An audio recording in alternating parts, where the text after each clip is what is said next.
Leadership development for the sake of better leaders? Not enough, says today's guest. On this episode, why talent development should tie in with organizational results. This is Coaching for Leaders, episode 435. Produced by Innovate Learning, maximizing human potential.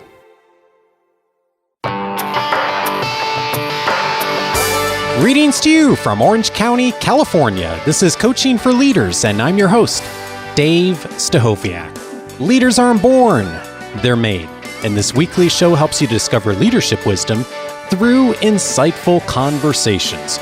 A question that comes up to me a bunch is, how do I help really support leadership development in the organization, either through informal interactions, but also through formal training programs? And it is a skill set that many of us have never necessarily developed, especially as leaders in organizations, of how to really do that intentionally. Today, we're going to really explore how to tie leadership development to business results. And I am pleased to welcome back to the show someone who has been a wonderful guide and mentor to me, not only throughout my education, but also in my professional work of how to really think about leadership development in a very practical way. I'm pleased to welcome back to the show Mark Allen. He is an educator, speaker, consultant, and author who specializes in talent management, corporate universities, and human resources. He is the author of Aha Moments in Talent Management,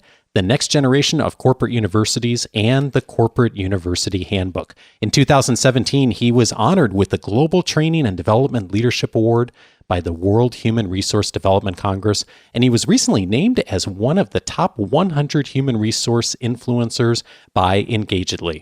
Mark is a professor at Pepperdine University's Graziadio School of Business and Management, where he also serves as academic director of the Master of Science in Human Resources program.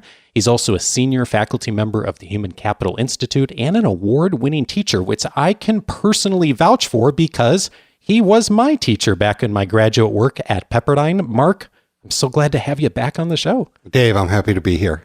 Well, we've set this up as talking about how to really drive leadership development. And I think maybe before we jump in, we should probably tackle some terminology here. When I started working at Dale Carnegie 15, 16 years ago, everyone was talking about training and development. And then it was learning and development. And now we've got this term talent development. Could you help us frame like what all this terminology means and the progression of it? Yeah, I think we started with training and development, which is what it was called for so many years. But I heard people object to the word training, and I've actually heard people say, well, you train dogs. Well, that's true. You do train dogs, but you also train surgeons and pilots. I don't think there's anything wrong with the word training. And personally, when I get on a plane, I want to make sure that pilot has been trained. And if I ever do go under the knife, I would like a well-trained surgeon. But the word training has gone out of favor, and sort of the difference is training is usually thought of around a specific skill, whereas development is more around personal development, around skills like leadership. So when we got rid of the word training, we moved into learning and development, which is what a lot of departments are called now, L&D, learning and development, because nobody objects to learning. And now, of course, we say a lot talent development. And if you recall, a few years ago, ASTD, the American Society for Training and Development, changed their name to ATD, which is the Association for Talent Development. Right, yeah. Because the word talent has come into favor quite a bit because, you know, unfortunately, sometimes we use the word talent as if it were synonymous for the word people. But every organization has some incredibly talented people and some somewhat talented people and some other people. Right. And I think the real value, of course, is in talented people and maximizing the talent in your organization. And so that's why we're using the word talent pretty heavily right now. There is a lot of shift going on right now, and particularly there's a big shift coming up in demographics. That's already happening in a lot of places, certainly here in North American culture. When we think about demographics, what's happening? What's changing? Well, you're absolutely right, Dave. Shift happens. And in this case, we're looking at the baby boomers. And it's so funny because everywhere I go, I hear people talking about millennials and how they're invading our workforce with various stereotypical characteristics, most of which aren't, of course, true across a broad spectrum of millions of people. But I think we don't talk enough about that fine group of people known as baby boomers, because it's not just about the characteristics of people in that group. And that drives me crazy when they say, well, they're conservative and establishment and technology averse. And of course, before we ever called them baby boomers, they were called hippies. Right. And we're the exact opposite of what we think of them now. But the real reason to talk about the baby boomers is because of the demographics. The baby boom, as we know, started in 1946 when soldiers came back from World War II. The war ended in 45. Soldiers came home in 45. A lot of babies were born in 46, to the surprise of no one. What was surprising is that boom in the number of babies lasted for 18 years until 1964. And, we hear boom and we think, oh, that's a lot of babies. But in fact, at the peak of the baby boom, there were 4 million babies being born a year in the U.S. So on average, throughout that 18-year baby boom, there were 10,000 babies per day on average born in the U.S., an average of 10,000 a day for 18 years. And while that's interesting to look at a lot of babies, those first baby boomers all are turning 73 this year. So we're on the cusp of an 18-year boom in 73-year-olds, which is about the age people tend to retire, give or take. Right. So we're going to see a mass exodus from the workforce. When you are thinking about this and talking to organizations that are sort of grappling with this big demographic change that is coming and is real, what are people thinking on this yet? Or are they thinking on it? Well, that's just it. And a lot of organizations, they're not really thinking about it. They haven't really looked at the demographics. Almost every organization I talk to is planning for growth. Right? I mean, that's the deal. You're supposed to get bigger, and that means grow revenue. And grow revenue usually means grow headcount. And if you haven't thought it through and looked at the demographics, what a lot of organizations do is assume the talent. In other words, as we grow, as we need more talent, it will be available. And I think they think that because that's been a reasonable assumption through the years. Whenever we've needed talent, there was talent available. But when I say talent, I'm not just talking about bodies. I'm talking about people with the right skills. And you always hear, I can't find good people. Well, yeah. It's not like you're finding evil people. What they mean is we're not finding people with the right skills. And right now, unemployment is under 4% in the U.S., 3.8% or so. And we're having trouble finding good people. And this is before the mass exodus of the baby boomers. So I think it's not reasonable to assume talent. The other thing people are thinking is, well, new technologies like robotics and artificial intelligence will help. Well, it will help in some jobs, not in others. Of course, we will need people to build the robots and design the artificial intelligence, and that will just, like most technology innovations, will create more jobs. If you remember 30 years ago when information technology became popular, people were saying, well, so much of this technology will replace some jobs, like telephone operators. And it's true, it did. But, we live here in California where the biggest industry is, of course, information technology. And so there will be new jobs created at higher levels. So overall, I think we're looking at a zero or less than zero-sum game. One of the reasons I wanted to ask you about this, because I think it's looking at the big picture is really important when you think about talent development within an organization, because as hard as it is to find the talent we want in organizations now, chances are if the demographics don't, unless something else changes substantially, in the next 5 or 10 years, it's going to get harder for organizations to find that talent. Absolutely. And so this is where the learning and development function comes in. You can buy or build, and if there isn't much of a market for buying, you can compete with everyone else for the scarce talent, or you can develop the talent you already have in your organization. And of course, everywhere I go, people say, people are our greatest asset. Well, the learning and development function actually increases the asset value of your most valuable asset without having to bring in new assets into the organization. I've had a number of folks in our academy community over the last year who have said some version of, I either have an interest in doing this or my organization is turning to me and saying, we'd like you to have a seat at the table or spearhead doing some leadership development work. And they're not folks who are traditionally in the talent development or learning development group. They're folks who are line managers, executives. And they often find it like, well, where do I even start? And one of the things I know you're really big on is tying leadership development to business results. Tell me about that. Yeah. So, I mean, first of all, you're right. It's a tough spot to be in to get tapped on the shoulder and say, we need you to help develop our people. But it's an enviable spot because it is a very, I view corporate universities as a strategic lever. A lever is a small stick that can move a large object. So you're really in a position to really make a difference with learning and development. And I think when we say make a difference, I mean make a difference in delivering business results. And this is going to sound a little paradoxical on a show called Coaching for Leaders, but I think the focus should not be on leadership development. And the reason I say that, not that I think leadership is a bad thing, but I think too often our leadership development programs are focused on just that, leadership. And leadership is not a business outcome. Leadership is a means to an end.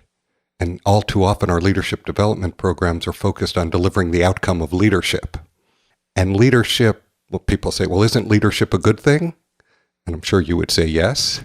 Yeah. Leadership is a good thing if it delivers business results. It's not a good thing if it doesn't deliver business results. And I've seen too many leadership development programs where we go off-site and we climb ropes. And Dave, I'm going to fall backwards. Please catch me, and then I will trust you more. And we all have a great time and we think we're better leaders, and then we go back to work. And all that's great, but if it doesn't deliver better business results, if we don't deliver more revenue or more profit or more customer satisfaction or more quality or whatever our business goals are, all that rope climbing and leadership development and making me a better communicator and have a higher EQ, those are nice to have, but they're not difference makers unless they drive a business outcome. One of the quotes you sent to me before our conversation was, research shows that 60 to 90% of all learning from development programs is never used on the job. And much as I'd like to take credit for that, I will give credit where credit is due, and that's Jack Phillips, who's done a ton of work on the ROI of training. And I trust his research, and even if you don't trust his research, I think you and I and most of our listeners would agree that we've all gone through training programs at work that were either A, a waste of time, or B, hey, that was interesting and I learned stuff. Mm-hmm. And then you go back to work and never use it. Yeah. And it doesn't feel like a waste of time when you're going through it, but if you never use it, there's no real value to the organization. And so I think that right there is both the tragedy and the opportunity. The tragedy is, in the U.S., we spend over $150 billion a year on learning and development programs. And if something like 75% is never used, we're wasting $120 billion a year delivering training that never actually gets used. Mm. That's the tragedy. But the flip side of that, of course, is an opportunity to do better. Yeah, which I want to get to. And just to reinforce what you've said, I recall years ago, one of my very first interactions as a Carnegie person going into a business was, I remember my boss and I had a sit-down meeting with an organization, and we were talking about a training program we would do for them. And we went in with the intention of having a conversation about ROI and business outcomes and how we were going to measure it. And we could not, we spent more time talking about the sandwiches that were going to be served at lunch, which is, I've come to realize, is also an important thing. But I remember we walked in the elevator and we were taking the elevator down, and I was like, I turned to him, I said, how is it that we could have a conversation, like an hour-long conversation about learning and development and not ever talk about results with this company? And he said, you'd be surprised how often this happens. And sure enough, like a lot of my career was like that. It was, if there was a conversation about results, it was very generalized. It was not a specific, let's tie in to what we're developing as a program around, here's the business outcome that we want.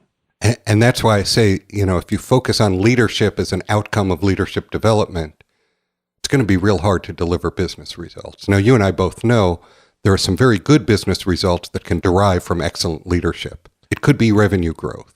It could be employee engagement. It could be reduced turnover. But if you ask me to design a leadership development program to deliver revenue growth, I could design such a program. If you ask me to deliver a leadership development program to deliver greater engagement, I could design that program. But they would be different programs. Right.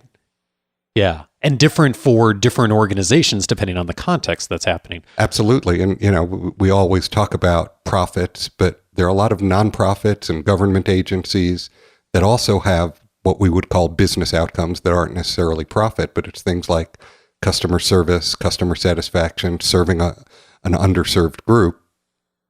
And the right kind of leadership can deliver really good outcomes. But a different kind of leadership might be neutral. Yeah. I'm thinking about the person who's listening, who's thinking like, okay, I've been tasked with this. I'm involved in this conversation. We're putting together a leadership development program, and we're putting in all the traditional things you put in, delegation and how to run meetings and all that stuff that goes in there. And where to start? So if you're hearing this and thinking like, okay, I want to really tie into creating business outcomes and business results, where's the place to begin that thinking? It's going to sound like a cliche, but begin with the end in mind, right? What is the business outcome? What is the desired deliverable that we want to see after people have gone through whatever this program is, whether it's class or coaching and mentoring or action learning? What difference do we want to see in our business results and design towards that end? I think begin with the end in mind was one of Stephen Covey's 7 habits. Yeah. But to quote another guru and one of my heroes, Don Kirkpatrick came up with the 4 levels of evaluation. You do a learning program, you can assess reaction and ask people what they thought about the program right after, which almost all programs do. And that's where you find out the room was too cold, but your sandwiches were really good. Right. Yeah. And you can assess learning. You can give a test to see if they learned what they were supposed to learn. And levels 1 and 2 are nice, but they're nowhere near business results because people might have loved the program and they might have learned a lot. But as you just quoted, 75% of the time or more, they're never using it. Which is why Kirkpatrick's levels 3 and 4 are behavior change. Are we actually doing anything with the learning? And number 4 is results. And the thing about evaluation is it's not something to be done after the fact. Let's run a program and see how we did it. It's something to be baked in up front. Because if you're going to do level 4 evaluation, meaning you're going to evaluate based on results, if you begin with what those desired results are in mind, you know what you're designing for and you know how you're going to be measured. And now you've got a very specific target to shoot at. And it turns out, whether you're an experienced instructional designer or that guy you just mentioned who's been tapped on the shoulder, if they know what they're designing for, if they know what they're going to be measured against, then you can design a program very specifically to hit those business goals. And if you do, you set yourself apart from so many other organizations and programs out there. You taught me Kirkpatrick's model 13 or 14 years ago, and I brought it into almost every interaction I had of developing training programs.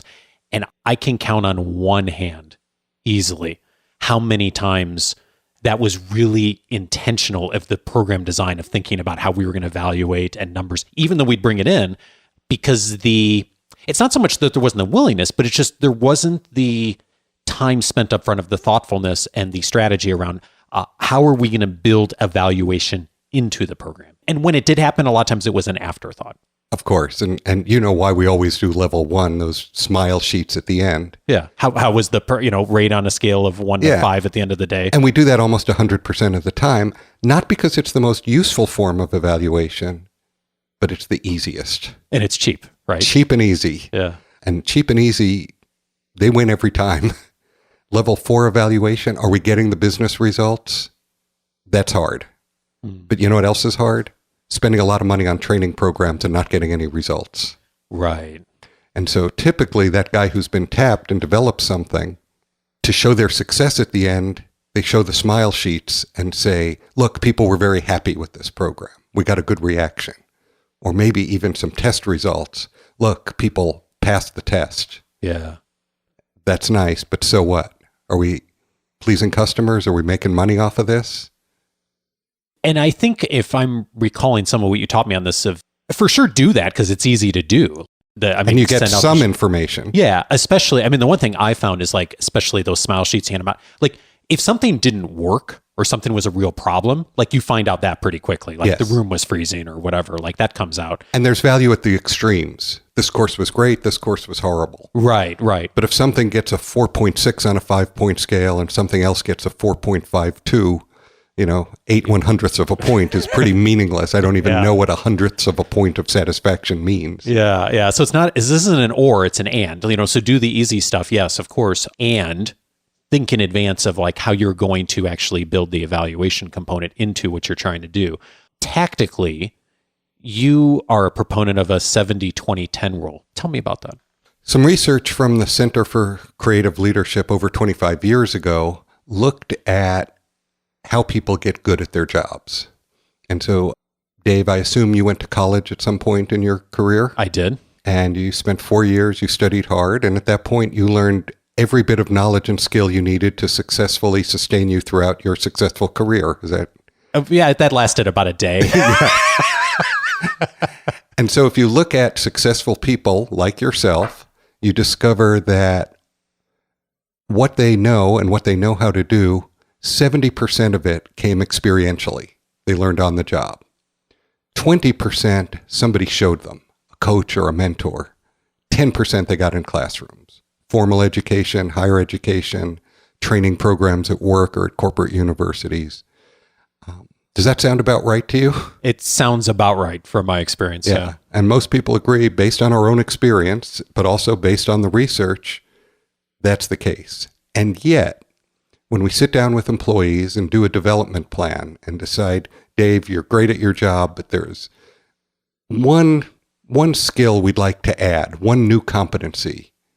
The solution for that is almost always, we're going to send you to a class. Yep. We know 90% of everything you already know how to do, you got through other means, but somehow we think that next competency we can just drop in with a class. And so ideally, you develop your next competency, your next skills, through 3 dimensions. Approximately 70% should be experiential. We'll put you on a project, put you on a team, do action learning. 20% will get you a coach or a mentor, somebody to guide you through it. And 10% of it will send you to a class. Right.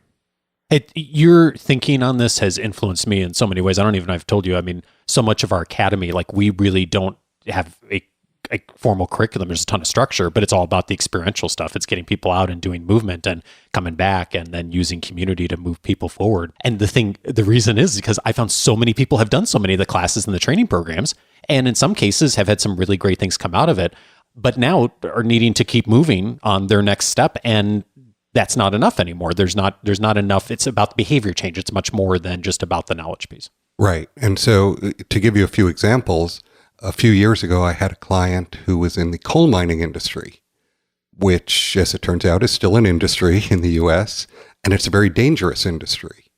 And so this client was tasked with training coal miners how to be a coal miner, but especially safety. And of course, the wrong way to do it would be to sit people in a classroom and lecture at them about what it's like in a coal mine and what you should do. So what they did is they built a 100,000 square foot simulated coal mine. And they would walk people through, and it was dark, and I had the opportunity to go through it. And even though you're above ground, you feel claustrophobic underground, and it's dark. And then they simulate things that happen in coal mines, like the power goes out, and then it's really dark, or a fire breaks out, or water starts seeping in, and there's a flood. So rather than tell people, here's what you do when the lights go out, you put them in a simulated coal mine and turn the lights out. They also had a virtual reality coal mine where you're in a small room, but you put on a virtual reality headset and suddenly you can see down long shafts. I even drove a simulated dump truck, which is really the only kind of dump truck I should ever be allowed to drive. But you really had the feel of when they dumped that simulated dirt in the back of my imaginary truck, the seat I was on bounced, and my truck handled very differently when I drove away than when I drove in. Oh, interesting. And so, I mean, they spent money on this, but it was very effective in both training people what it's like in a coal mine, but also driving safety outcomes. Well, thinking of safety, I mean, for decades and decades, aviation has made a huge investment in simulators and how proficient pilots are of handling just about, I mean, look at the incredible safety record of, especially here in the US, of domestic airlines over the last decade has been driven by so much of simulation and handling problems that come up in real time. Yes, there's a classroom component to that, of course, of becoming a pilot, but most of it is the process of learning and actually by doing and the behavior of the actual carrying out the task. Right. And of course, in that industry, aviation, it's by necessity. You can't tell people what it's like to fly a plane and then throw them behind the wheel and send them up there and hope for the best. I had the pleasure of teaching my sons to drive as teenagers, and you will be facing that in a few years. And yes, I will. you can take kids out on an empty road in a car and give them their first experience behind the wheel and see just how poorly they perform. But you don't want to let pilots do that at 10,000 feet. So simulation became out of necessity for the aviation industry. And I think other industries haven't adopted those technologies. And whether it's aviation or coal mining, you can do simulations brilliantly. And that's a much better form of education than classroom. One of the clients you've worked with for many years is Farmers Insurance. And, I think sometimes like we see things like, well, coal mining, aviation, like that's really different than what I do. But an insurance company is similar in some ways to a lot of the kind of the office work that a lot of professionals are doing.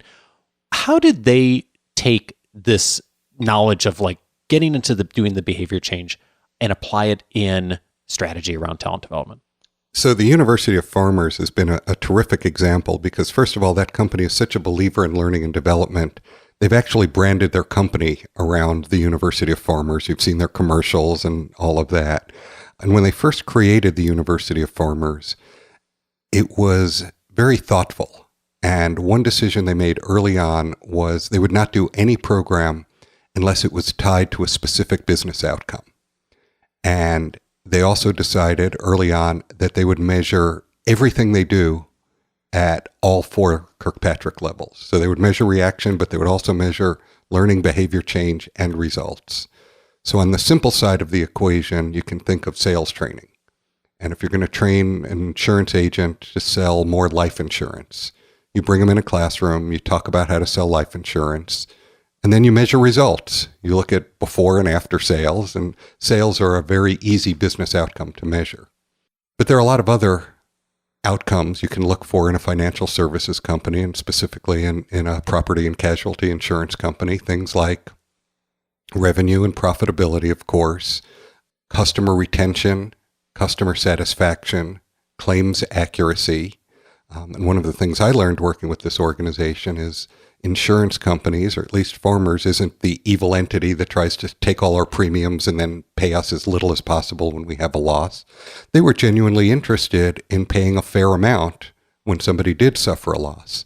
They certainly don't want to pay too much because that's not financially responsible, but they also don't want to pay too little, both because they want people to be made whole and they want happy, satisfied customers. Sure. And so their business outcome, they called claims accuracy. And rather than just bringing prospective claims agents into a classroom and talking about it, they might start with that. But their corporate university actually had a facility, and in it they had cars that had been smacked up and smashed up motorcycles. They had a house in there with a burned up kitchen and a flooded living room. And rather than talk about what a burned kitchen might look like, or God forbid, show slide pictures of them, they brought people in hands-on and showed them what it looks like and how to assess damages. And so that 70%, that experiential learning, became a vital part of how they trained people. And then they went ahead and measured everything in terms of business results. And before they would even take on a project, they would ask the first question, what are the business results we're trying to drive here? Mm-hmm. And, that's where it gets sticky when somebody says, let's do leadership development. Leadership's not a business outcome. Yeah. But Farmers was in the top 10 in the training magazine, top 125 for a number of years. And I think in 2011, they were named number 1 in the world by Training Magazine. You, more so than anyone I know, are really an expert at corporate universities. You've been doing this work your entire career. When you are called in by a company to assess, how can we do this better? How can we develop a training program or develop even a corporate university? What's 1 or 2 things that if that executive leadership team or that leader are willing to do or think at the beginning, that makes a positive difference. What are those? It's funny because when I go in, I do that thing that people really hate about consultants, where they call me in, and maybe it's even for just a day or a few days, and they want me to tell them stuff. And the first thing I do is ask them stuff. And so I start with the question, why are you desiring a corporate university? Why do you want to start one? And first of all, if there's 8 people in the room, I usually get 8 different answers, which means it's going to be really hard to hit a target that might nail it for one of them and miss for 7. So I get some dialogue going about what we're trying to accomplish here. And then I focus that dialogue on what are the business outcomes you're trying to drive. And if I can instill in them the mindset that everything you do as a corporate university or as a learning and development department or as a talent development professional should be focused on delivering specific business results, it gets a lot easier because like every other function in an organization, learning and development will always say, we don't have enough resources. Well, that's true. Nobody has as much resources as they want in terms of money, people, and time. But you've got some resources. And if you can focus those resources in driving business outcomes, then you're that strategic lever, you're that little stick that can move a big organization.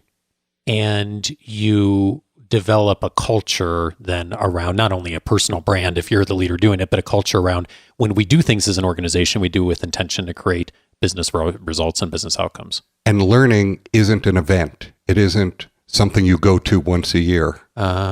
Probably we live about 40 miles apart, but you can probably hear me screaming every time somebody says, well, in my company, we have a budget that enables us to go to 1 class a year. Yeah.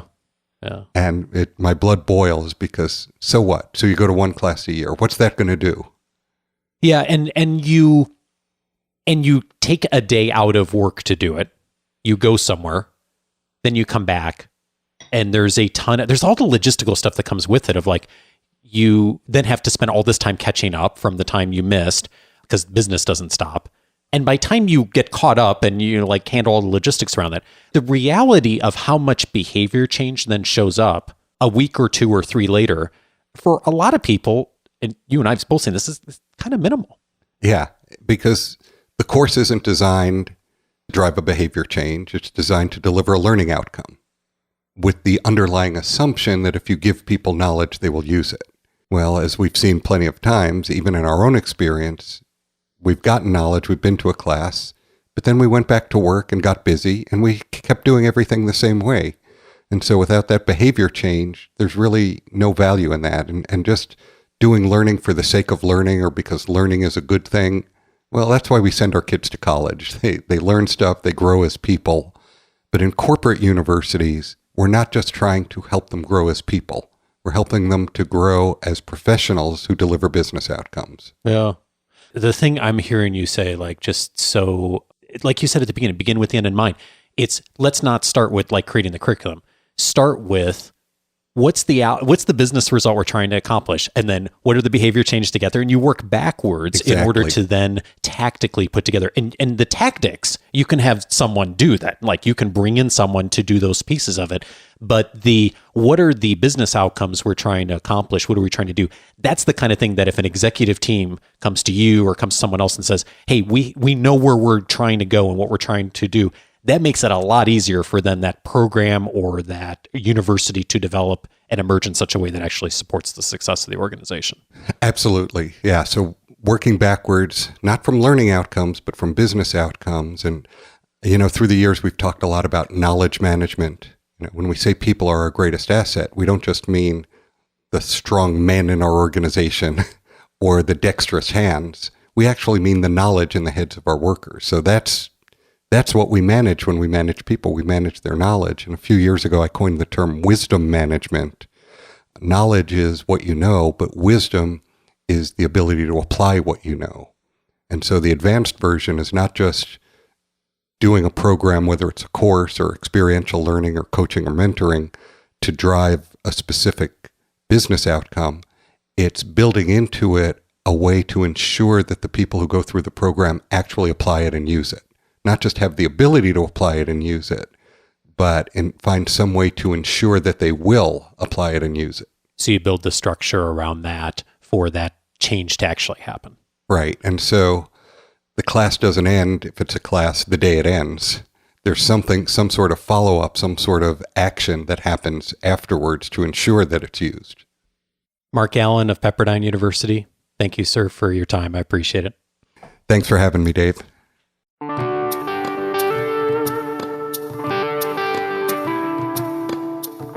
Mark and I both spent a lot of years in the training business, and when this podcast started back in 2011, I did a series not that far into our library on some of the key things I think that leaders should know about training and working with trainers, doing training programs, and maybe even doing training yourself. So I'd recommend a couple of those in the context of this conversation today. One of them is episode number 32. On that episode, I tackled the best way to do on-the-job training. Of course, not every organization has the funding or resources to build a leadership development program or a training program, and not everyone has access to a corporate university, although I know some of you do, but everyone has the ability to do on-the-job training. It's that 70% of experiential learning that Mark and I talked about in this conversation.